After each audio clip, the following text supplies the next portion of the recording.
الحمد لله نحمده ونستعينه ونستغفره ونؤمن به ونتوكل عليه ونعوذ بالله من شرور أنفسنا ومن سيئات أعمالنا من يهده الله فلا مضل له ومن يضلل فلا هادي له ونشهد أن لا إله إلا الله وحده لا شريك له ونشهد أن سيدنا وحبيبنا وشفيعنا وسندنا محمدا عبده ورسوله صلى الله تعالى عليه وعلى آله وأصحابه وبارك وسلم تسليما كثيرا كثيرا أما بعد فأعوذ بالله من الشيطان الرجيم بسم الله الرحمن الرحيم يا أيها الذين آمنوا ادخلوا في السلم كافة ولا تتبعوا خطوات الشيطان إنه لكم عدو مبين وقال الله تعالى والذين آمنوا أشد حبا لله وقال الله تعالى يا أيها الذين آمنوا من يرتد منكم عن دينه فسوف يأتي الله بقوم يحبهم ويحبونه أذلة على المؤمنين أعزة على الكافرين۔ قرآن مجید کی چند آیات تلاوت کی ہیں۔ اللہ تعالیٰ سے دعا ہے اللہ تعالیٰ صحیح طرح سے بات کہنے کی، سننے کی، سمجھنے کی اور پھر عمل کی اللہ تعالیٰ توفیق عطا فرمائے۔ اللہ تعالیٰ نے ہمیں جو دین اور مذہب دیا جس کا نام اسلام ہے، اور جس کے بارے میں اللہ نے کہا کہ اسلام کے علاوہ کوئی دین اللہ کی نظر میں مقبول نہیں ہے۔ وَمَن يَبْتَغِ غَيْرَ الْإِسْلَامِ دِينًا فَلَن يُقْبَلَ مِنْهُ، جو اسلام کے سوا کسی بھی مذہب کو اختیار کرے گا تو میں ہرگز قبول نہیں کروں گا۔ بعض لوگ اس پہ یہ کہتے ہیں کہ اللہ نے پھر ہمیں دوسرے مذہب میں پیدا کیوں کیا؟ یہ غیر مسلموں کا ایک کامن سوال ہے کہ اگر اللہ کو صرف اسلام ہی پسند ہے تو اللہ نے ہمیں سکھ کیوں بنایا، عیسائی گھر میں کیوں پیدا کیا، اللہ نے ہمیں ہندو مذہب میں کیوں پیدا کیا؟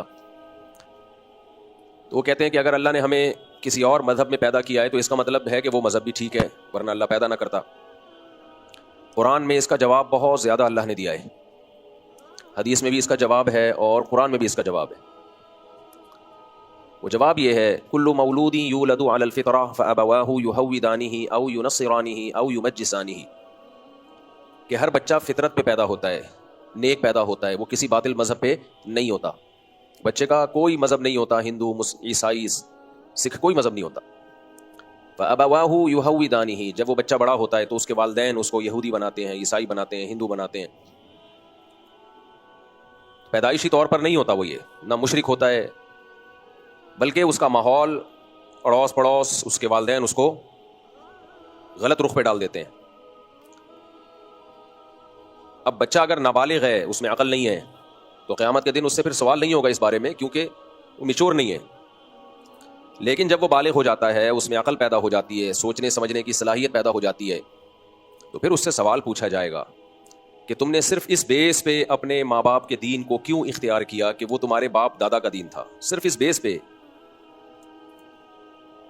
محض اس بات پہ غلط چیز کو مان لینا کہ میرے باپ دادا، میرے ماں باپ یا میرا پریوار، میرا خاندان اس مذہب کو مانتا ہے، یہ کوئی دلیل نہیں ہے۔ ایک غیر مسلم نے مجھ سے کہا کہ وہ عیسائی تھے، انہوں نے کہا کہ میں عیسائی گھر میں پیدا ہو گیا، اس کی علامت ہے کہ اللہ چاہتا ہے کہ میں عیسائی بنوں۔ میں نے کہا اگر یہ دلیل ہے، خدا نخواستہ آپ چوروں کے گھر میں پیدا ہو جاتے، چرسیوں کے گھر میں پیدا ہو جاتے، تو کیا اس کی دلیل ہے کہ آپ کے لیے چور بننا درست ہو گیا، آپ کے لیے چرسی بننا درست ہو گیا؟ کیا یہ اس کی دلیل بن سکتی ہے؟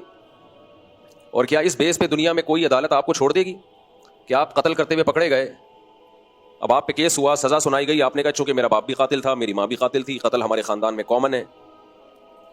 دنیا میں کوئی بھی جرم اس بیس پہ حلال نہیں ہوتا کہ آپ کے والدین، آپ کے باپ دادا، آپ کا خاندان وہ جرم کر رہا ہے۔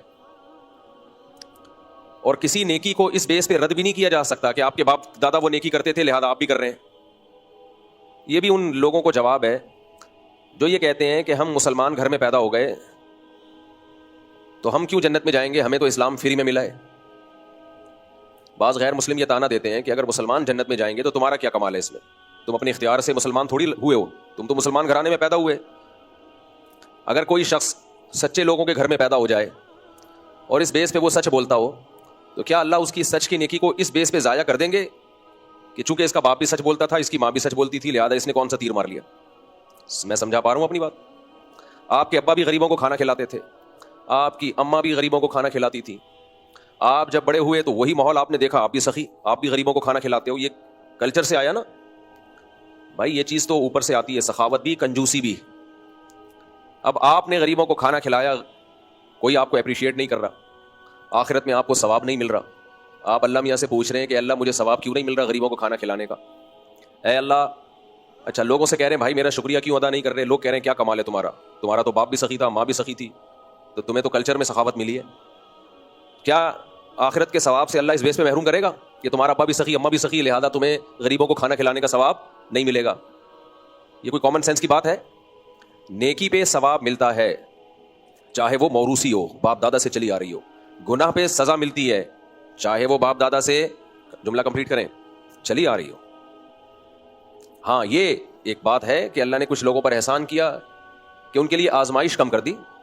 ہمیں اللہ نے مسلم گھرانے میں پیدا کیا، ہماری آزمائش کم ہے اور غیر مسلم کی آزمائش زیادہ ہے. تبھی غیر مسلم جب مسلمان ہوتا ہے تو اسے ثواب زیادہ ملتا ہے کیونکہ وہ قربانی دے کے آ رہا ہے. لیکن یہ نہیں ہے کہ اگر وہ مسلمان نہیں ہوتا تو گناہ نہیں ملے گا، اس کو سزا نہیں ملے گی. ایک آدمی چوروں کے گھر میں پیدا ہوا، شرابیوں کے گھر میں پیدا ہوا، چاروں طرف شراب، اور وہ شراب چھوڑ دیتا ہے. اور ایک وہ ہے جس کی سوسائٹی میں کلچر میں شراب ہے ہی نہیں، تو جس کے کلچر میں شراب تھی جب وہ شراب کو چھوڑے گا تو اس کو ثواب زیادہ ملے گا. لیکن یہ نہیں ہے کہ وہ چونکہ اس کے کلچر میں شراب تھی تو پینے پہ گناہ نہ ملے اس کو. تو مسلمان گھرانے میں پیدا ہوتا ہے، یہ اللہ کی طرف سے ایک نعمت ہے کہ بھئی آپ کو اسلام غریبی میں مل گیا، لیکن یہ نیکی پر وہ قائم رہتا ہے، وہ اسلام سے محبت کرتا ہے، اسلام کو چھوڑتا نہیں ہے. تو اللہ اس بیس پہ اس کی اس نیکی کو ضائع نہیں کریں گے کہ اس کو تو اسلام باپ دادا سے فری میں ملا تھا. اس بیس پہ نیکیاں ضائع نہیں ہوتی.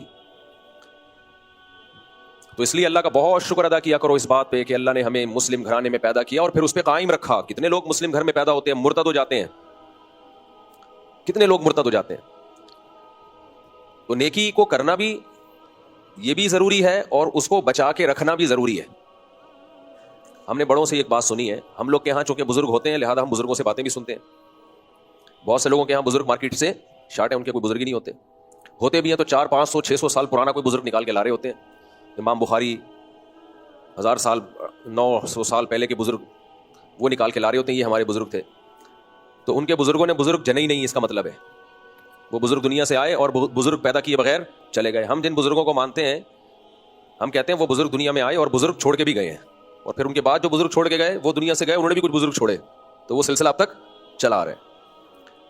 امام بخاری جب دنیا سے گئے تو بہت سارے نیک لوگ چھوڑ کے گئے ہیں، وہ ان کی صحبت سے لوگوں نے فائدہ اٹھایا. پھر جب وہ گئے تو ان کے شاگرد گئے تو ان کے شاگرد، وہ شاگرد، یہ سلسلہ اب تک چلا آ رہا ہے. تو ہم لوگ کے ہاں چونکہ بزرگ ہوتے ہیں لہذا دو چیزیں ہم لوگ کے ہاں پائی جاتی ہیں. ایک نصیحتیں جو بزرگوں کی ہم پارسل کرتے ہیں. لوگ کہتے ہیں قرآن و سنت چھوڑ کے بزرگوں کی نصیحتوں کو فوکس کرتے ہو، یہ بھی آپ نے خود سے الزام لگا دیا. قرآن و حدیث چھوڑ کے نہیں، قرآن و حدیث کو ایکسپلین کرنے کے لیے بزرگوں کی نصیحتوں کو پارسل کرتے ہیں.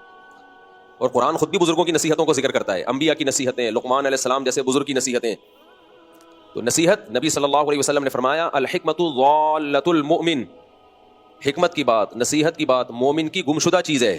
جیسے آپ کی کوئی چیز گم ہو جائے جب ملے تو کتنی خوشی ہوتی ہے، سوائے بیوی کے، استغفر اللہ، یعنی کوئی بھی چیز اگر بیوی سے بھی یعنی جب مل جائے تو کتنی خوشی ہوتی ہے. وہ 2 آدمیوں کی بیویاں گم گئی نا، 2 آدمیوں کی بیویاں گم گئی، دونوں تلاش کرنے کے لیے نکلے تو ایک نے دوسرے سے، یہ ٹاپک نہ چینج ہو جائے، یہ چٹکلوں میں ٹاپک رہ جاتا ہے. 2 آدمیوں کی بیویاں گم گئیں تو ایک نے، بزرگوں کی نصیحت چل رہا ہے نا، ایک کی بیوی، ایک نے دوسرے سے کہا میری بھی بیوی گم گئی ہے، تیری بھی گم گئی ہے، علامت بتا. دونوں مل کے ایک دوسرے کی بیویوں کو تلاش کرتے ہیں. تو ایک نے بتایا کہ بتا بھی تو بتا تیری بیوی کیسی ہے. اس نے بتایا لمبے لمبے بال ہیں، بڑی بڑی آنکھیں ہیں، سفید رنگ ہے، بڑی بڑی پلکیں ہیں، خوبصورت چمکتے ہوئے موتی جیسے دانت، لمبا قد، اونچی ناک.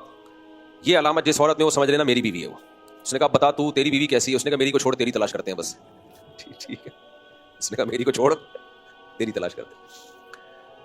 تو ہم لوگ کے ہاں چونکہ بزرگ پائے جاتے ہیں لہذا جن کے ہاں بھی بزرگ پائے جاتے ہیں ان کے ہاں 2 چیزیں پائی جاتی ہیں. ایک بزرگوں کی نصیحتیں، کیونکہ بزرگوں کا کام کیا ہے، نصیحتیں کرنا ہی تو ہے، پنچر لگانا تھوڑی ہے بائکوں کے ٹائر کو یا پنکھے ٹھیک کرنا. بزرگ کا کام کیا ہوتا ہے؟ نصیحت. تو بزرگوں کی نصیحتیں جو نقل کی جاتی ہیں قرآن و سنت کو چھڑوانے کے لیے نہیں، قرآن و سنت پہ لانے کے لیے، یا قرآن و سنت کی کسی بات کو ایکسپلین کرنے کے لیے.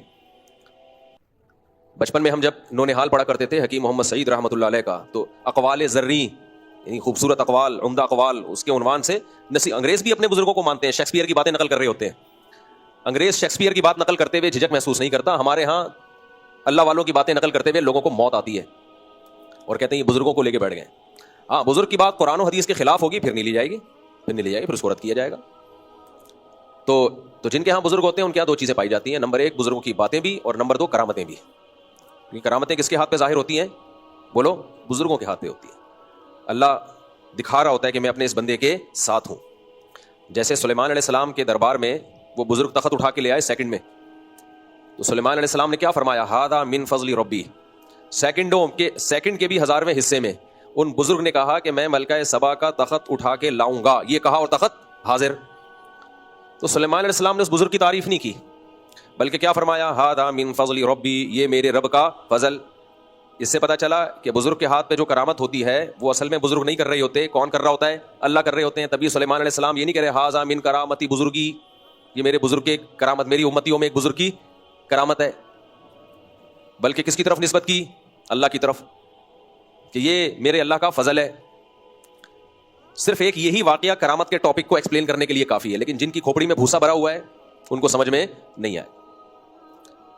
بزرگ کے ہاتھ پہ یہ ہوا ہے، بزرگ نے کہا میں لے کر آؤں گا، انا آتی کا بھی قبل ان یرتد الیک طرفک، اے سلیمان آپ کی پلک جھپکنے سے پہلے میں ملکہ سبا کا تخت اٹھا کے حاضر کروں گا، یہ کہا اور تخت حاضر۔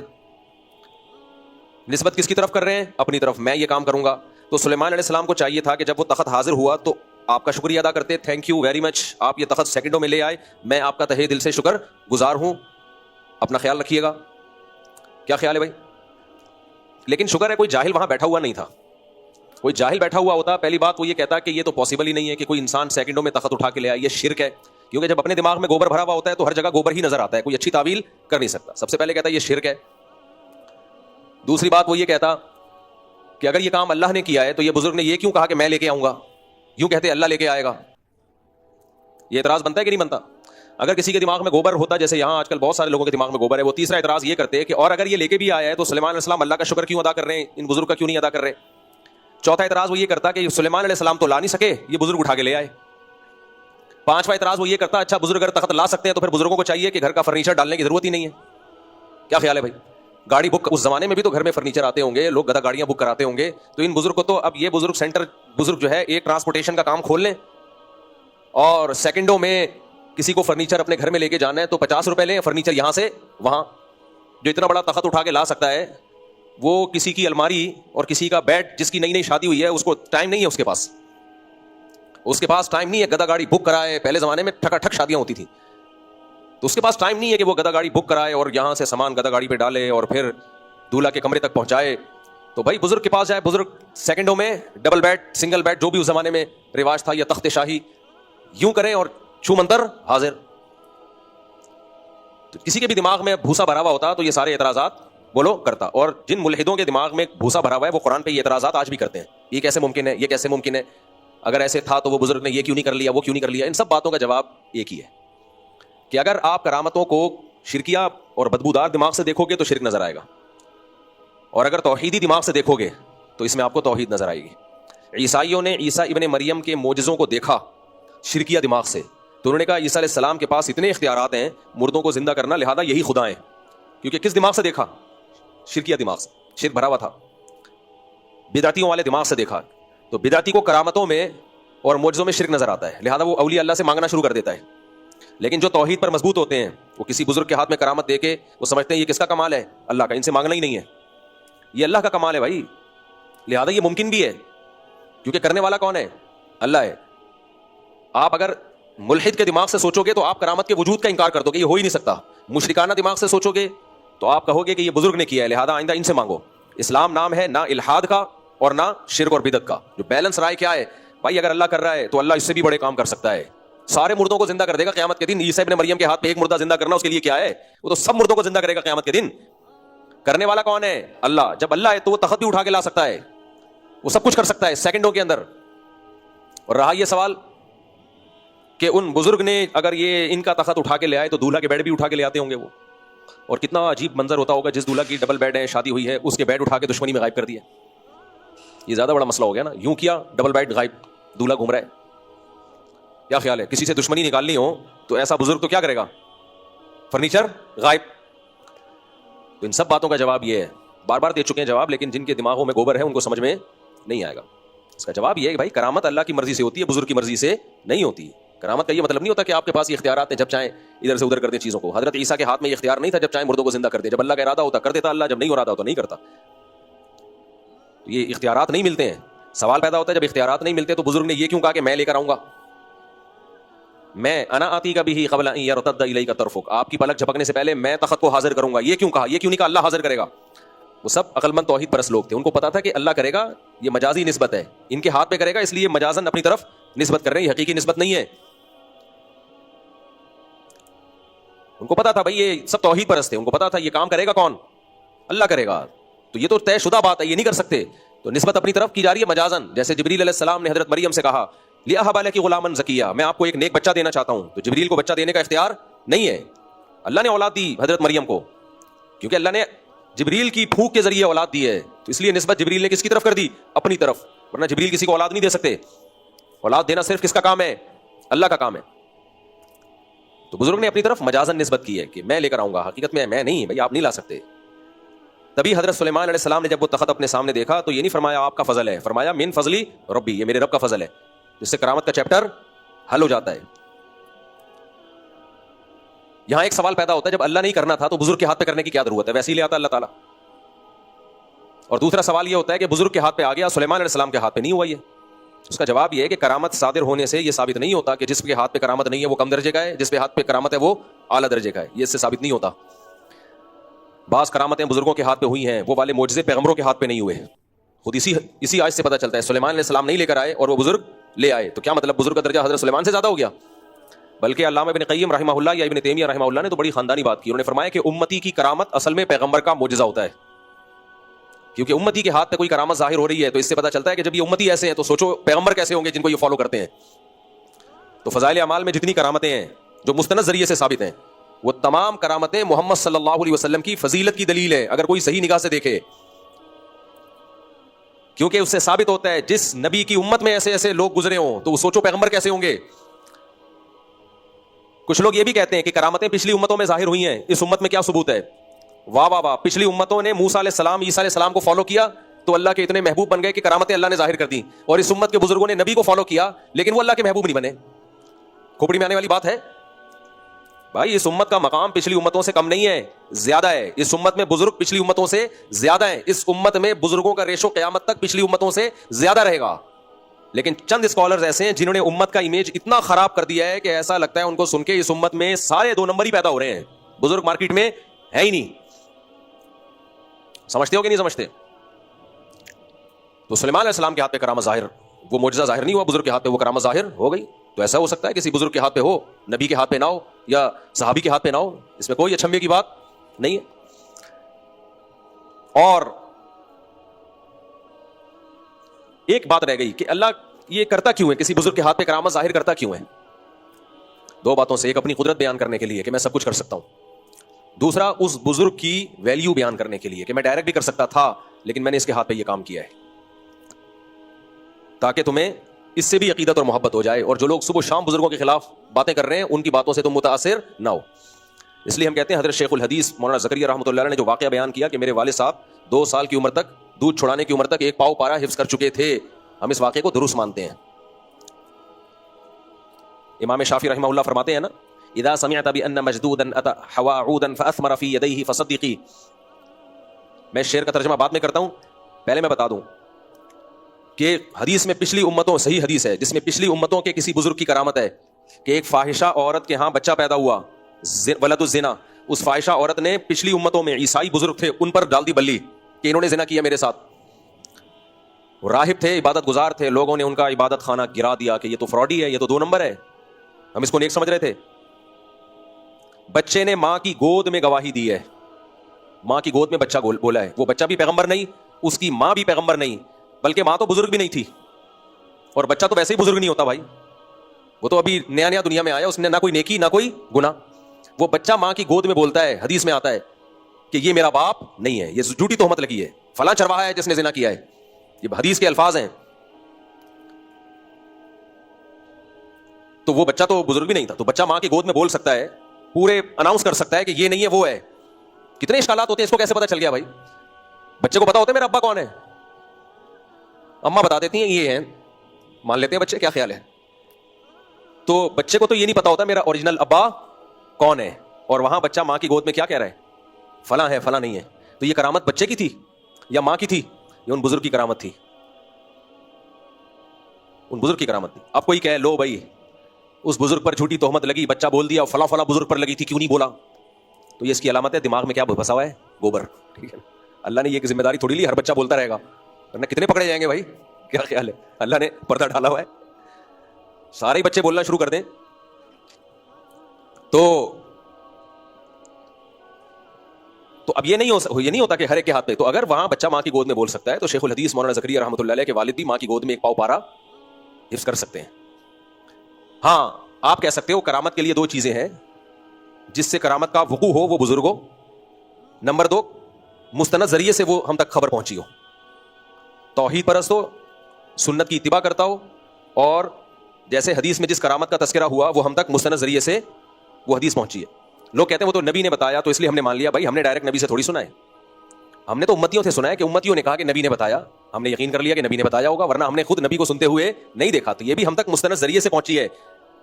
نبی کا ذریعہ تو یقینی ہے, نبی نے جب بتا دیا یقینی, لیکن نبی سے ہم نے ڈائریکٹ نہیں سنا ہے, ہمیں لوگوں نے ہی بتایا ہے, تابعین تبع تابعین کے شاگردوں نے, کہ نبی نے ایسا فرمایا ہے, کیونکہ وہ قابل اعتماد تھے, ہم نے مان لیا. تو کرامت کو مانا جائے گا اس صورت میں کہ ذریعہ کیا ہو, مستند. تو ہمارے لیے مولانا شیخ الحدیث مولانا زکریا رحمۃ اللہ علیہ اس دور میں ان سے زیادہ مستند ذریعہ کوئی ہو نہیں سکتا. اور عام آدمی یہ بات کرے تو شاید آپ اس کی بات کا یقین نہ کریں. میں جب یہ بات کر رہا ہوں تو اس لیے آپ کو یقین کرنا ہے کہ میرے والد صاحب نے حضرت شیخ الحدیث کی صحبت اٹھائی ہے, ان کے ساتھ ٹائم گزارا ہے, وہ ان کے تقوی کے حالات کو جانتے تھے.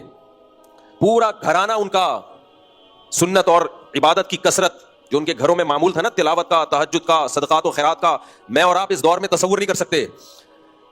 اور باپ دادا سے ایسا ہی چلا رہا تھا گھرانہ. تو قرآن کیا کہتا ہے, رحمت اللہ وبرکاتہ علیکم اہل البیت. ایک جگہ قرآن کہتا ہے یسارعون فی الخیرات ویدعوننا رغبا ورہبا. حضرت زکریا علیہ السلام کو جب بڑھاپے میں اولاد کی خوشخبری ملی تو خود زکریا علیہ السلام بھی حیران تھے.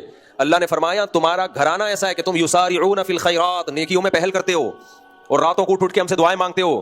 تم لوگوں سے ڈیفرنٹ ہو, تو تمہارے ساتھ معاملے بھی کیا ہوں گے, ڈیفرنٹ ہوں گے.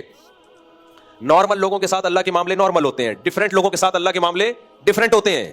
تو ہم چونکہ ڈیفرنٹ ہیں نہیں تو ہمارے ساتھ کرامتیں نہیں ہوتی, ہم نارمل ہیں.